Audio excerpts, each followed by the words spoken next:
Сәлеметсіздер ма көрермендерім, подписчиктарым және каналымның қонақтары. Сіздерге бүгін азын-аулақ сингониум жайлы ақпарат бергім келіп жатыр. Сингониумның алуан түрлері болады, әртүрлі сорттары болады. Қазір мен көрсетіп жатқан сингониум шоколадты түрдегі сингониумның сорты. Өте ыңғайлы өсімдіктердің бірі дегім келеді. Талабы өте төмен, кез келген топыраққа оңай бейімделеді.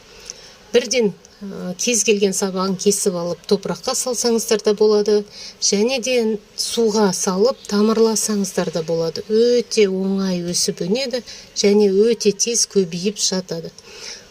Толық ақпарат каналымда табылады. Әрине плейлистті ашып көрсеңіздер толық ақпарат салған болатымын.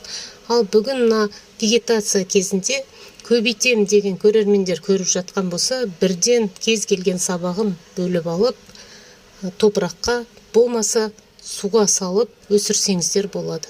Өте оңай бейімделеді. Топыраққа да талғамы төмен өсімдіктердің бірі. Күтімге де жалпы көп көңіл сұрамайды, талап етпейді. Өте жақсы бейімделіп өседі және де өте тез көбейетін өте әдемі өсімдіктердің бірі.